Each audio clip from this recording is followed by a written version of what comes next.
Hey, Paul, thank you so much for making yourself available. Thanks for having me. You are the host of the Ordinary American YouTube channel. I'll have the links in the description below. I'm going to start by asking you, what does Trump mean by Canada doesn't have any cards? Why is he saying that? He says it all the time. Canada has no cards. That's his famous phrase. And Canada doesn't have any cards. The trade imbalance is not even close. We don't need them. They need us.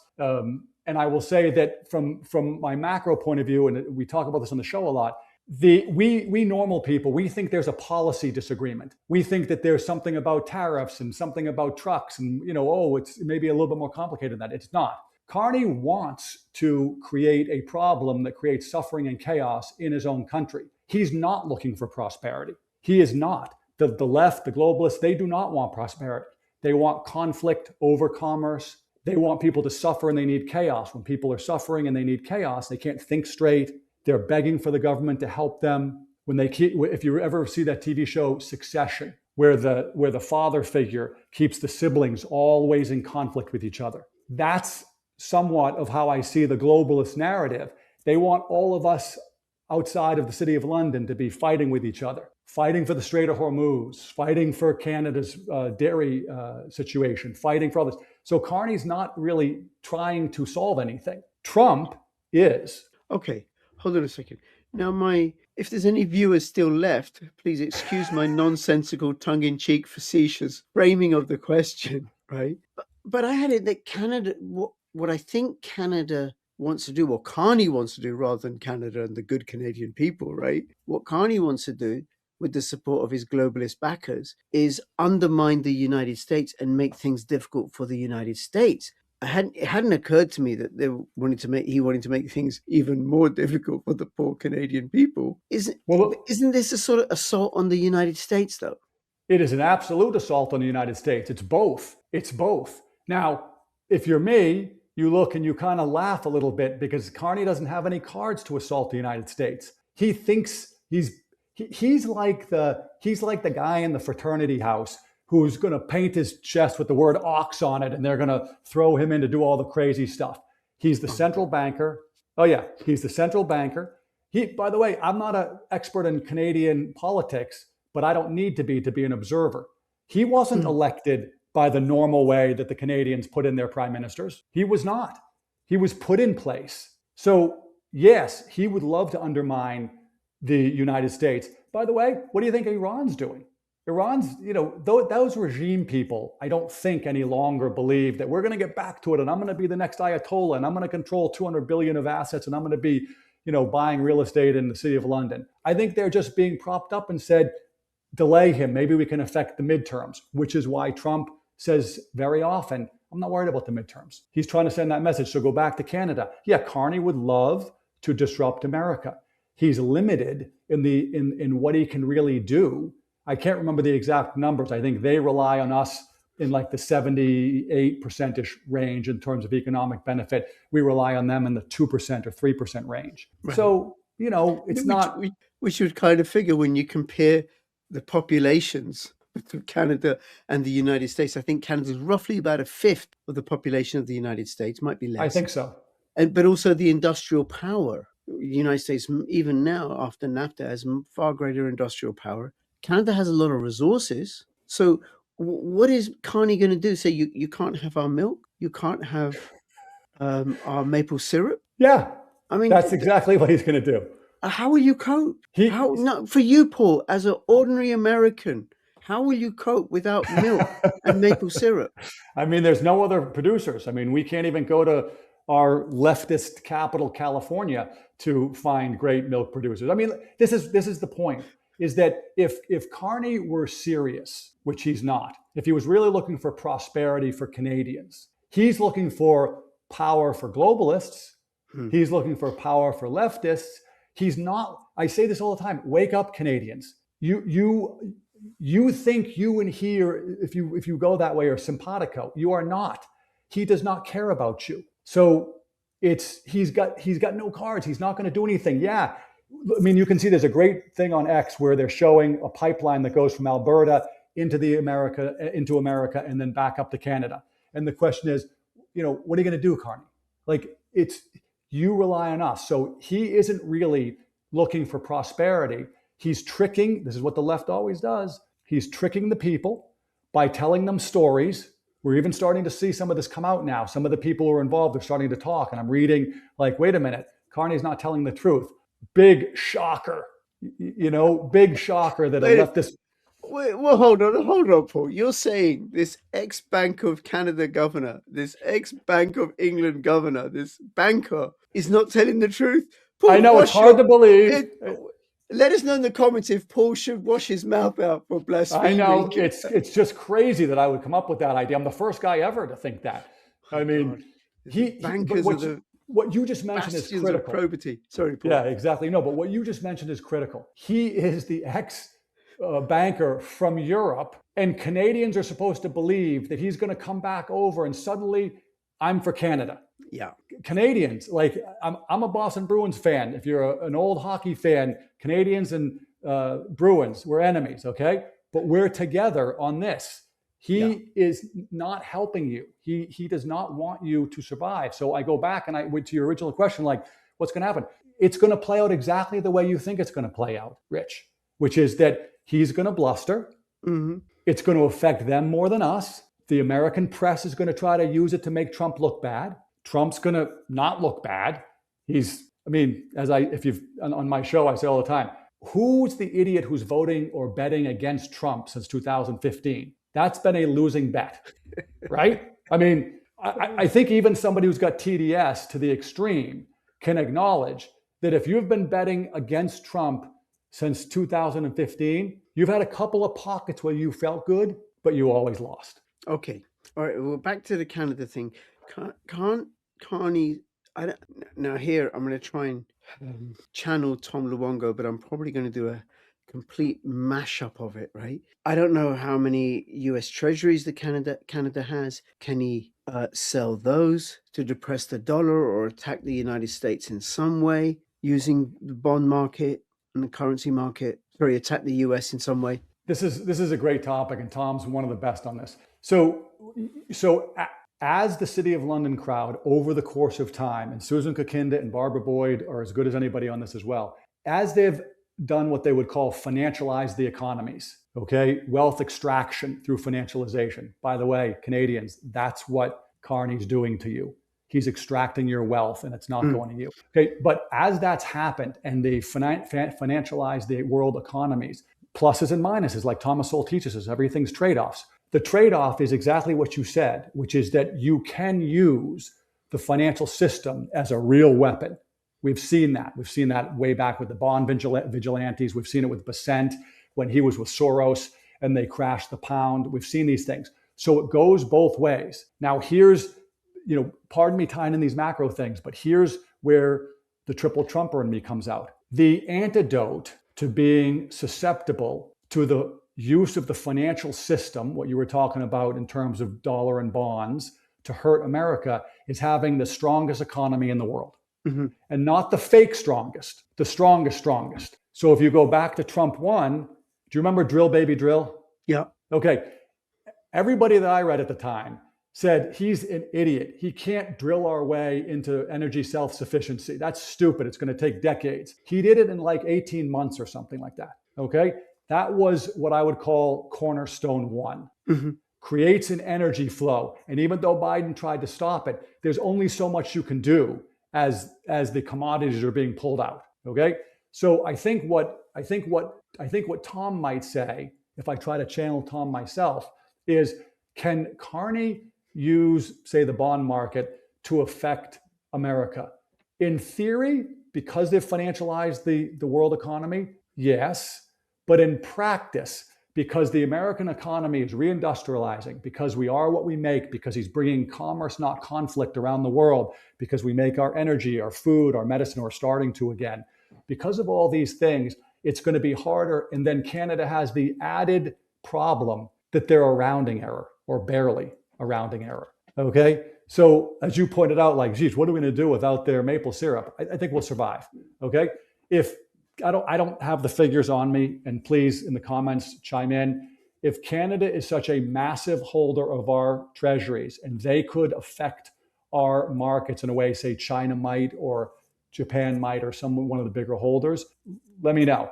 But I don't think that they're going to be able to do that from their side of the fence, because you're again, trade-offs. If you're going to sell those, there's an effect on your balance sheet. Okay. And we'll go back to what Tom said actually on your show, and people should go watch it. What Tom said about Japan, Bessent going in and helping the yen was as much signal to the world, carrot and stick. Japan's one of our friends. Yeah. We're going to try to help them. But the other thing that Bessent was doing, and Tom mentioned this on your show, I'm pretty sure it was he said, how's Bessent doing it? Is he doing it with cash on hand? Doesn't that send the signal? Bring it on. We'll absorb it. We got way more cash on hand than you think. So Carney can try to do these things, but he's got no cards. And the truth, go back to the real truth. He doesn't want to help Canada. He wants to help the globalists. Excuse me. Have you signed up for my free newsletter yet? Go to richdoespolitics.com. Yeah, no, he doesn't have any. He doesn't have that power. And then with regards to Bessent ending or working to end the yen carry trade, and please go and watch. I just explained very quickly what big players borrow money from Japan at 1% interest rate and then lend it out in Europe at 3% or US for 4%, and they're making profit on the difference between the two interest rates. So the US and China and Japan are working to end that, to raise the interest rates. That's the carry trade, where you take it from a low place to a high place.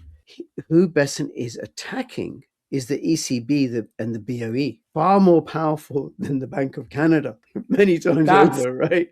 That's a more eloquent way of saying it. Yes. So Canada has no cards. And exactly. So Bessent, he's, everything's trade-offs. He's acknowledging Europe's, a potential problem. I got to, deal with them. But as you guys said, and that's, by the way, that part of the episode is one of the best explanations of this topic I've seen, because what you do is you go through what it is, and then he goes through, and so we got to unwind it. And Bessent never told Europe that he was selling euros. They just woke up one morning and were like, whoa, what's going on? Yeah. So I get it. Carney doesn't stand a hope in hell, really. Not viable.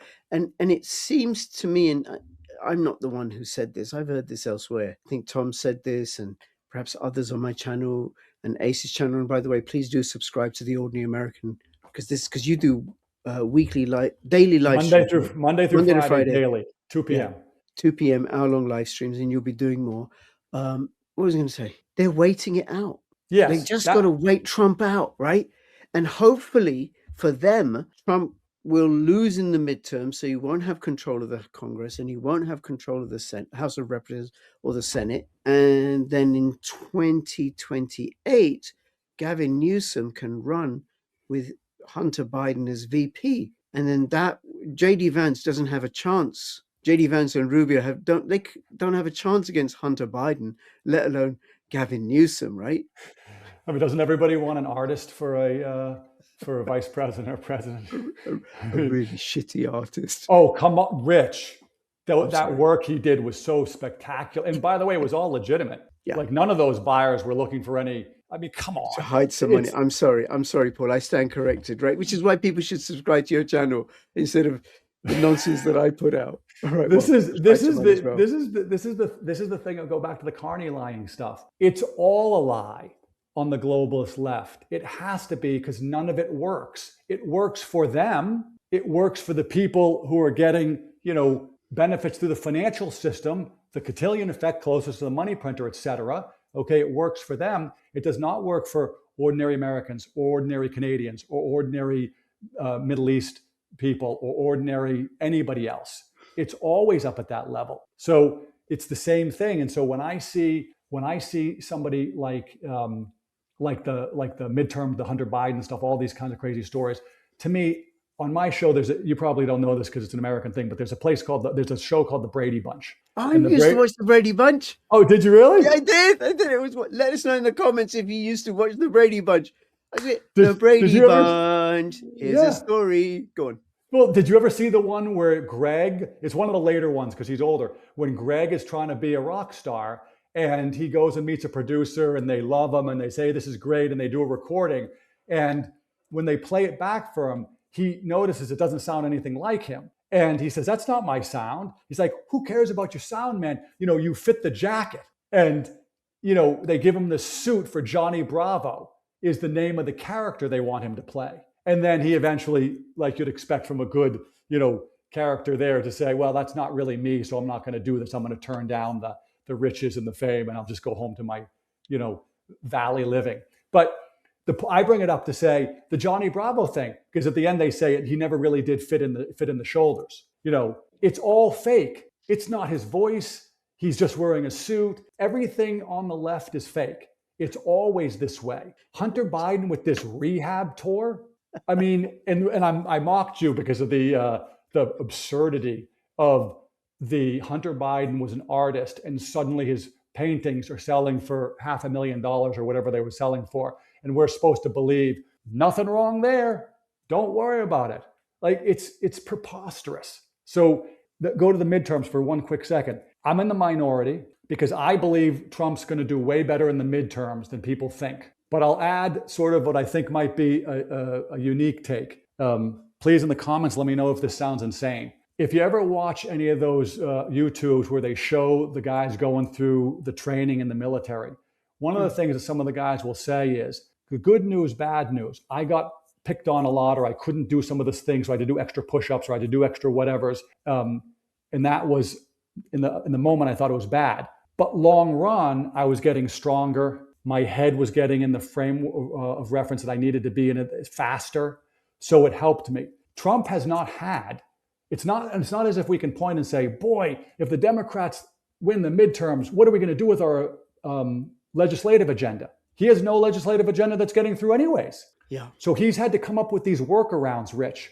Like if you look at this stuff that's happening in the US around mail-in ballots in the Postal Service, he wanted to pass a law to, through Congress to do the obvious called the Save America Act, but they won't pass it. So he's had to come up with these other workarounds, just like the guys in the military who have to do extra push-ups because they are forced to, but they get stronger. Mm-hmm. Trump and his crew have gotten stronger.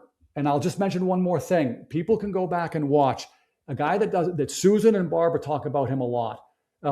Jamison Greer. Mm-hmm. Jamison Greer, Trade Secretary. He gave a speech in January, I think it was, over at the World Economic Forum. And I can't remember the woman, some pompous globalist was interviewing him. He did a speech and then a Q&A. And one of the things he said in the Q&A, which I was shocked at, I think he was frustrated and angry, was he basically looked at her and he said at a certain point, and I'm being a little dramatic, so he didn't say it's quite like this, but you people think we haven't been working at this for a very long time? We've been game planning this for a decade, maybe more, coordinated or not with Trump and with others. We've been thinking about these contingency plans. We've been thinking about what we do if we lose at the Supreme Court. This is one of the reasons why you don't see in Trump what I would consider to be the irrational, unpremeditated reactions, because he's thought of this. He's thought the Save America Act. I'm pulling my hair out because I'm like, John Thune is obviously a traitor. Why wouldn't an American politician want the elections in America to require us to know that they're a citizen and use photo ID? 84% of Americans say it's legit and we need it. If the Senate Majority Leader can't whip a vote for a bill like that, he would never have that job, Rich. Okay? Trump has had to figure out what to do without having a legislative body that really wants to work with him. So if he loses the midterms, it sucks. Will they try to impeach him? Probably. But I don't think it's going to be this devastating derailing of what he's doing the way people think, because I think he's planning for it. I think he's thought of it. I think he's had to work those muscles with his own legislative majority such that it is. Does any of that, does that sound crazy? No, that makes absolute sense. And when you said about Trump doesn't have, like, he doesn't just respond on the fly. Yes, he does for news conferences because he doesn't know what question is going to be asked, but he'll have done some preparation. And I thought there was the Supreme Court Justice, a woman, I forget her name, double, triple barreled name, who passed away. Amy Coney, who passed away. Yeah. Oh, sorry. No, it wasn't Amy Coney Barrett. Anyway, Ginsburg. that's it. That's it. Ruth Bader Ginsburg, is that right? Yep. Yeah. She passed away, and politically, she was a Democrat. And I remember seeing Trump walking past on a tarmac or something, and a journalist says to him, "Mr. President, what do you think about Ruth Bader Ginsburg's death?" And it looked like this wasn't a setup, and he didn't know. And I think in those moments, who Trump really is versus the guy from Central Casting who's making our heads explode, right, and knocking us off kilter so we don't know what is going on. I think it came out then because he was really respectful, and he said, "Oh, that's really sad." Something like that. "That's really sad. She was a great woman," which is the Yes. appropriate thing to say because she was a Supreme Court justice. Yes, she was a political opponent, but you pay your respects. So Some that's what I of thought of when you said that it's not, he's worked it all out. he's a genuine here's where the TDS sufferers are going to really explode. I apologize to your If they're still viewers here. if they're still uh, and I hope you'll join me on my show so you can explode some more and you can challenge me. But people want to cast him in this good guy, bad guy, simpleton view of a human because that's how you can trick us. Bush and Gore, Bush bad, Gore good, or if you're from the other side, Bush good, Gore bad. It's how we do it. When Trump gave that response, quick side note, you may not have known this. Ruth Bader Ginsburg and Justice Scalia couldn't be more opposite in terms of politics. From Right. what I've read, we're very tight personally. Right. Wow. Okay. Those were the days, hey? Those were the days, really. I mean, come on. Now it's like you mention this and you lose family members over it. But Yeah. what he does is he's genuine. And when he said that he was genuine, so one of the things I have on my show is on the end of the week, Friday, I try to bring it down because I get a little heavy sometimes and I have Forgiveness Fridays. And one of the things I do a lot is talk about Donald Trump, whether he knows it or not, is the absolute exhibit A of what living continual forgiveness looks like. He goes to battle with somebody, little guy with the hands, little rocket man, and then he's with them and he's hugging it out. He's calling people names and then he's making friends with them. He's saying, look at Michael Cohen, who was a traitor to him. He called them all kinds of names. Now he's on his show last week. Okay, so he's got this ability to be extremely, I'll use a term from the left, fluid in how he deals with these people. And I would put Ruth Bader Ginsburg in that same place. I will bet you that we can find tons of clips where he commented on her rulings as being wrong. Mm. But in that Sure, human that's the moment, case. he connects with her and he does it because that is how he is. So I think that this is a unique thing about him. And I haven't seen it. By the way, I don't see it in most humans, but I don't see it in politics. It's like Not even in Keir Starmer. yeah, not even in Keir Starmer. Okay, not even in Keir Starmer. The globalists more than anybody, like they need all of us to believe in this very narrow vision of good and bad, good and evil. Like Trump, again, the left word, it's fluid. What Trump said recently, there was a great interview I saw, and it was an offhand comment. He was talking about the Iran situation, and he was talking about talking to Putin, and the reporter said with an "I gotcha" tone, but don't you think Putin's helping Iran? And all he did was say, "Yeah, probably, and we're helping Ukraine, but I still got to talk to him." Yeah. That was a moment where I look at that and say, you can be a TDS sufferer, but just watch the movies. Yeah. The Good Shepherd. That's the wisdom of leadership, unlike the midwits we have in Europe and Britain, like Ursula von der Leyen saying Russia's going to use nuclear bombs again after having used them in Hiroshima and Nagasaki. And then people are going to believe that nonsense. Now, Yeah, go ahead. So I think we both agree about Trump's humanity. And the other thing, I think it was Mark Atwood who said this, that every now and then there are leaders that show up that are patriotic, that are genuine, that want the best for their country and try to do the best for the country. And who comes to mind straight away? Bukele, from what I can see about what's happening in El Salvador, Putin, Orban when he was in power in Hungary, and Imran Khan, who tragically is in prison, turned against the globalists. He's got to go. And I can see Trump in that as well. because he's trying to make America great again, which is, well, what you should do when you're the US president. So his humanity will appeal. I suspect that it'll actually do much better in the midterms than people think. I'm in agreement. What do you say? I'm in agreement totally. For a couple of reasons, but part of what you just said is true. There has been absolutely a great awakening here in America.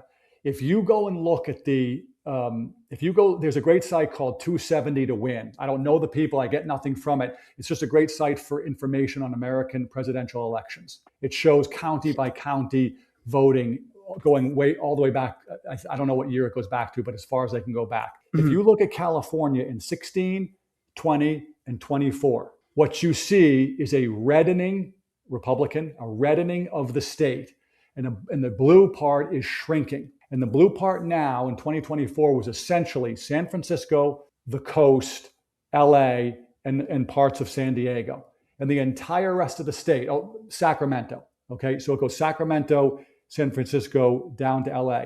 I bring that up because the areas of the state that are least likely to be corrupted, or let me say it the reverse way, the areas of the state that are most likely to be corrupted would be San Francisco, Los Angeles, and probably Sacramento, and maybe San Diego. Mm-hmm. I mention a lot, I worked the polls in LA in 2016, so during that election, and I wanted to see what how it would work. Mm-hmm. And what they told you when you did your little training is, and you had to do this, I think you had to do 2 trainings for a few hours each, they were constant ramming home into your brain, turn no one away from the polls. Give everyone a provisional ballot if they show up. Raise your hand. What happens if, Joey Bag of Donuts shows up and he's really at the wrong polling place and he should go down the street? Should I tell him to go down the street? No. Give him a provisional ballot. Have him vote there. You don't want him to go down the street and miss or not, get caught in traffic or whatever, some excuse. Why? Because they didn't have mail-in ballots at the time, Rich.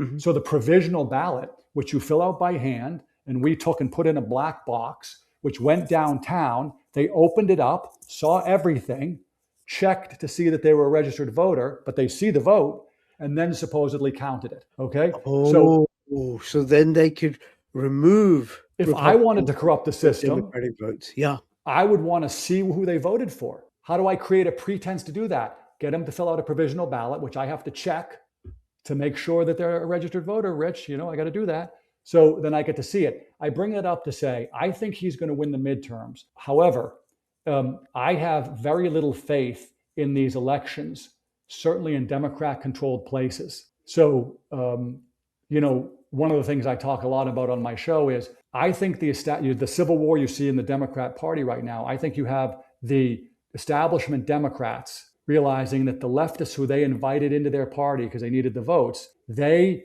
can't win a general election, but the establishment can't win a primary. If that pans out, I think, and it's legitimate, what you're going to have is all these leftists running against centrists or conservatives in the general election. And I think Trump will win overwhelmingly. That's very interesting. Really, really interesting. Okay. And then something Tom mentioned, how the establishment Democrats are unlikely to allocate funds that they don't have because the DNC's broke. This is a great point he made. To support DSA Democrats, Democratic Socialist Democrats, Democratic Socialist Alliance. And then the other thing I think is the DOJ sending observers to many of these polling stations. And I imagine they're going to be going to the ones that have poor reputations. I hope. Like Maricopa, the one in Pennsylvania, I forget the name. But, those kind of places, Los Angeles, where it took them 4 weeks to count a mayoral vote. Did you see the thing where India counted like 600 and something million votes in like less than a day? And, Los Angeles couldn't count their mayor. By the way, go back to my Johnny Bravo theory. That's not true. They can count it. They don't want to. They aren't looking to count it in You can't count them until you finish printing the extra ballots. Because otherwise you have to keep changing your count, you see. That's what takes the time. They have to make sure they have the right number of ballots for the right candidate. And then they can they know? Yeah, how will they know, right? And then also what's happening with the with the United States Postal Service, which is so people who don't know, Trump passed an executive order that the Postal Service will only deliver mail-in ballots once they've been audited. So it's not going to send in mail-in ballots to me. There goes my chance. I blew it, right? I'm not an American citizen, apparently. You're going to have to stop getting your Medicare checks too. No, not those. Yeah, and your SNAP benefits. And okay, but what about the Leering Center branch I'm about to open up in my hometown here? I think you can get away with that. I think you that can one get away with that one, right? Yeah. Do some leering.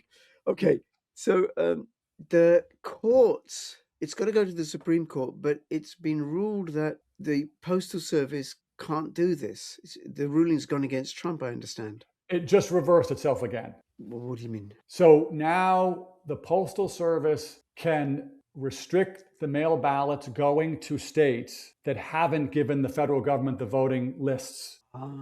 Okay. Now, you point out appropriately, I get a judge to say this, you get a judge to say that, and it's probably going to the Supreme Court. So they aren't going to stop. But it's what we talked about before. He has had to find workarounds to getting legislative fixes. And by the way, I'm not addressing it all, which is true, that without legislative fixes, these long-term will not be solved, or longer term. But he's doing the best he can under the circumstances he's in. By the way, I always say this, he's not a very good fascist. A fascist would never put up with this nonsense of a judge ruling against it. Okay? So, but he's doing this. So now the United States Postal Service is restricted from sending the mail-in ballots into states where they haven't shared the list. And of course, for your viewers that aren't in the United States, the reason why the list is so important is because the master list of eligible voters in many shocking time, many of these states that don't vote for Trump, those lists are like that big with people who are eligible to vote, even though there's this many humans alive old enough to vote.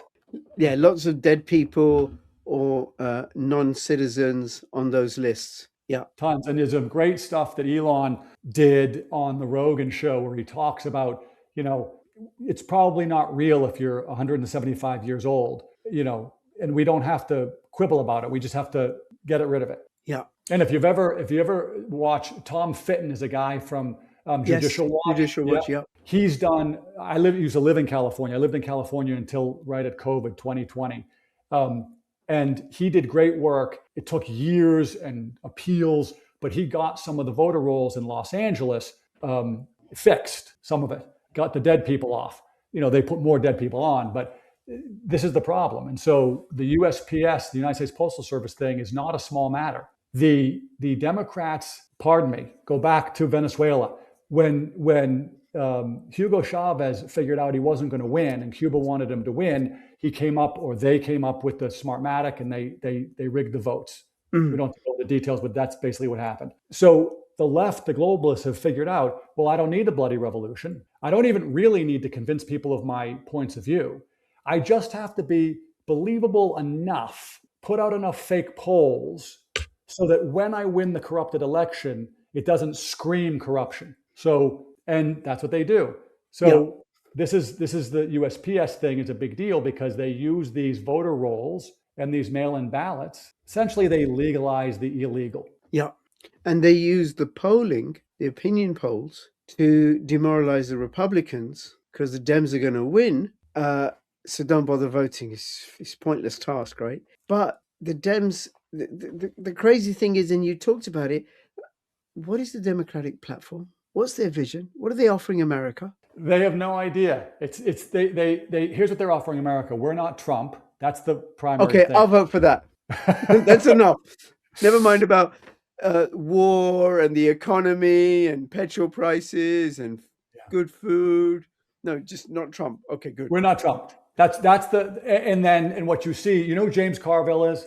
Yeah. Okay. James Carville has been ranting recently. But just let people know he was the Democratic campaign manager for Obama. Bill Clinton, sorry. He's a little older, but he was called the Ragin' Cajun. He's from Louisiana. He's got a big personality, and he's sort of, his thing is to get super angry. The veins come out of his head, and he's screaming at the camera, "I love my TDS. I want to get more TDS." And he recently did a stint on the Jesse Waters show from Fox, and Jesse's a conservative, and he basically is trying to walk back all his crazy stuff. So he was saying we got a schism in the party and all this kind of stuff. And he's basically trying to walk it back, saying, nah, come on, those people are silly and we're all one and we got great people. There's no platform. And there's no platform, Rich, go back to the Johnny Bravo stuff, because nobody wants any of it. Who wants higher taxes, dangerous food, vaccines that are killing us, wars everywhere, wealth enrichment for the upper class and the people closest to the money printer, but not for the ordinary American? Think about the most simple thing that Trump did. Don't forget open borders. That's the one I was going to. Okay, sorry. That's the best example. If you go back, I did this on my show recently. I went back and did a film. Sometimes I'll do a film study. I did a film study of Trump's original speech coming down after the escalator. And if you go watch it, it's brilliant. Okay. He's obviously matured and things, but it's the same topics, same points of view. He was clear back then. We got to shut the border. Why? Because he knew that the illegals coming in are not only are they driving wages down, they're also driving housing up. They're increasing the pressure on the social system, schools, hospitals, other things. Okay. And way back, again, for the non-American viewers, way back, there was a labor leader that was a hardcore Democrat based basically in California who started a farmers employee sort of a farm workers union. And he would go to the border. And the rumor was he and his guys would murder the illegal aliens who came over the border and leave one or two of them alive and say, go back and tell your friends, anybody else who comes over, this is what's going to happen to them. Why would he do that? Because he knew that when they came in, the wages of his workers went down. Supply and demand. If you live in California, go talk to the people who go to Home Depot in the morning to get day labor's work. This is a notorious California thing. You go to any Home Depot in Southern California, and every morning between 6 and 9, there's many people, there used to be, who are mostly illegals looking for day labor work, and construction foremen would go and get them. If you talk to them, every one of them understands supply and demand. I'm in, shut the door behind me, because I want my wage to go up, because I know when there's 1,000 guys here in the morning, my wage is like $8 an hour. When there's 20 guys, my wage is $15 an hour. This is what Trump offers. The left can't run against, they do run against it, but they don't run against it directly. They try to say, oh, it's compassionate and they're the dreamers and they're with us. But the more that this funnels through the economy and the wages go up, you see this awakening. The people at the lower end of the scale are waking up and saying, wait a second, I'm making way more money than I did before. So all of these things make it difficult. And I think that the left just doesn't have a policy. Go back to your question, like what can they run on? Honestly, Rich, if I were advising the Democrats, here's what I would advise them. You need to transition some way away from this hardcore lefty stuff. Forget about how for a second. And you need to go back and be for the workers' wages raising, for more oil and gas production. These things used to be in the party. We've all seen the videos. What if you don't know him, by the way, the great Mays Moore, I don't know him, but I use his content. He makes these videos of before and after videos. They're awesome. But he's got dozens of them that show these Democrats who used to be for closed borders and now for open borders. They didn't have to change. You referenced earlier sort of this notion of Trump and how maybe crazy people like me are passionate about him and other people are more lukewarm, but they like the results. Well, imagine if you had a Democrat right now who's running on close the border, produce more oil and gas because we want energy to be cost effective. I don't want any more wars. I want to really tamp it down. Let's see, what else can I say? I don't want to be in service of the globalists. So if a Democrat ran on that, they would win everything, which is why the Democrats feared Robert Kennedy Jr. so much, I suspect. And Tulsi Gabbard as well, because she was also a Democrat. And Tulsi Gabbard as well. So, but go back to what the dynamic I mentioned before. The Democrat establishment in American politics, for your viewers, way oversimplified, but in American politics, you can be a loudmouth who gets elected as a congressperson, as a freshman. When you go into Congress, you have no say over anything. It doesn't matter if you had the biggest voice and the press loved you and you were the darling of everything. When you go in, you're a nobody. You get a terrible office. You get no assignments. Everything you get is related to the leadership giving it to you. So you better kiss the right butt. Okay? Why is that important? Because the Democrat establishment welcomed the left when the left was controllable so they could get more votes, so they could get to where they are right now, which is Hakeem Jeffries right on the edge of the speakership. Okay? But now they can't control the left. It's like the Matrix, Mr. Smith. It's like they can't, the Matrix couldn't control them. So now the Democrats are trying to control them and say, and they're trying to rig the elections for their benefit. And, I don't think the Democrats have anything that they can do, because the left really has got control of the base of their party, but they can't win general elections. And again, they don't have a platform, as far as I can tell, that appeals to the middle classes. They don't, but it does appeal to the crazy lefties, which is why they win the primaries. The lefties do, and this is why I say, I go back. I really thought Biden was a smart enough politician that when he became president, corrupted election as it was, when he became president, he wouldn't change any of the Trump energy proposals or energy systems, because energy is so important. I was wrong. And I think, Paul, because you probably didn't subscribe to my channel at the time, which is where you should subscribe, comment, and like now. And people should subscribe, comment, and like to Paul's channel. But also, he wasn't working for the American people. Exactly. He was captured by the globalists, out to fulfill on Agenda 2030. And if people look closely at the policies of Mamdani and AOC and that Rhodes Scholar, Abdul Sayed, it's Agenda 2030. That's the direction they're heading towards. That's where they want to take us. And I think that you're right. And I go back to what you said, because I think it's the right observation. What's the platform? I get the I'm not Trump deal. I get that. Okay. But even now, we have in America, I've talked about this quite a bit. When everybody who can afford to stay in California is leaving, the people who can't afford to stay and can't leave are going to take it in the teeth, because all of the wealthy people are leaving. And now you get Mark Cuban saying, oh, this is terrible, after he funded this stuff for years. So there's no platform that anybody wants. And when you look at the people, there's no platform that looks like anything anybody wants, because everybody's leaving. They're leaving California. And here's another question I got for you, Rich. What level of control do the Democrats need to create prosperity that they don't have in California? Or let's sugar it even more. What level of control to create prosperity in a great city do they need in San Francisco or LA or New York City or Chicago? Where I don't see the thing that they're missing. They have complete and total control. Total. So what's wrong? Trump came in and eliminated crime in DC like that. Yeah. Why can't they do that? They have total control. Yeah. So again, I don't know. And I go back to the macro thing about Carney, about any of these globalists.